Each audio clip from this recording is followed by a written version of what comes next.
So getting into part 3 of our discussion on Adam Brashear, the story actually shifts its focus away from Tony Stark's search for Blue Marvel and focuses on Adam's life after he was asked to step down by President Kennedy. Picking up with a man named General Mason, who as far as I know exists only within the context of the story, the indication seems to be that in addition to asking Blue Marvel to step down, President Kennedy authorized the United States military to keep an eye on Blue Marvel to ensure that he did not become a credible threat to the United States. Now, the reason why the United States military was chosen to do this is that if you recall our last video, we had talked about how S.H.I.E.L.D. was given the opportunity but ultimately turned it down due to the fact that neither Nick Fury nor any of his subordinates agreed with what had been done to Blue Marvel. Now, something that's really interesting here is that Graveau does not depict the situation as the US military against Blue Marvel. Instead, he provides us with a real-world scenario in that while those in the military are required to follow the orders handed down to them, not everyone agrees with what's going on.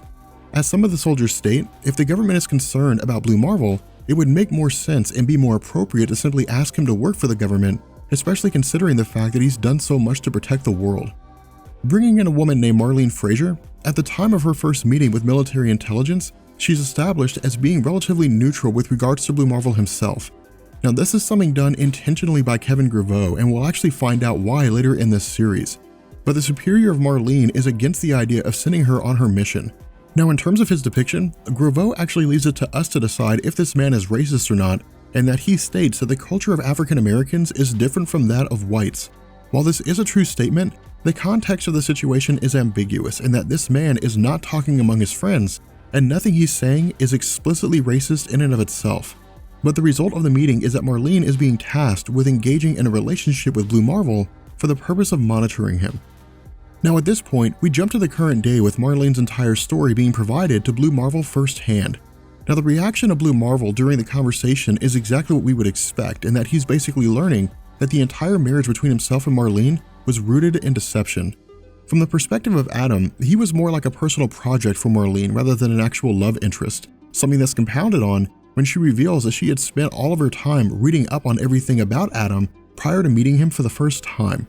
Where Marlene pleads her case in saying that at the time she was operating in the interest of her country, for Adam, all of this is irrelevant. The reason why is that in addition to learning that his marriage is a lie, after everything he had done for the United States and in the world, in the end, the government still didn't trust him. However, for Marlene, while her original intention was to prove her worth as a spy, as time progressed, she developed an actual love towards Adam. While some of this was due to the time they spent together, it was also due to the experiences the two of them shared as they encountered racism in public society.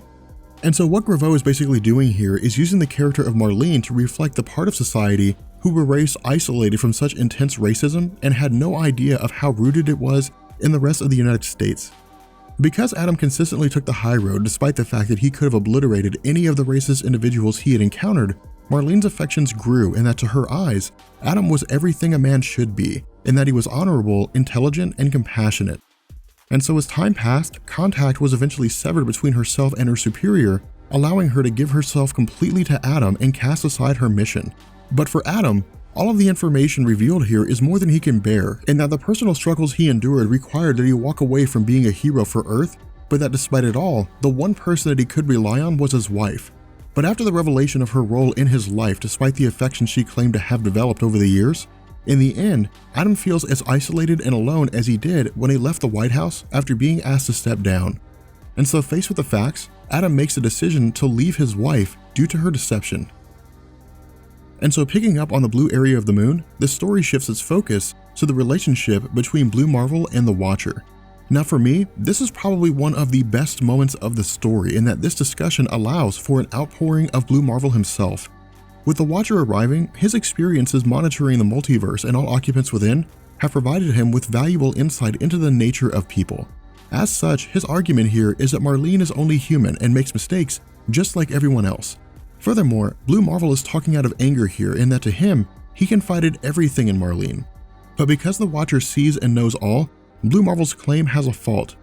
As the Watcher forces him to admit, Adam only revealed to Marlene what she needed to know, and so in truth, his actions are really no different than hers.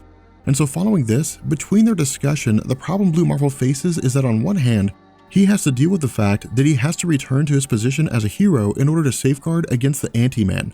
But on the other hand, All he has known from society is mistrust and deceit, ranging from society itself to his wife.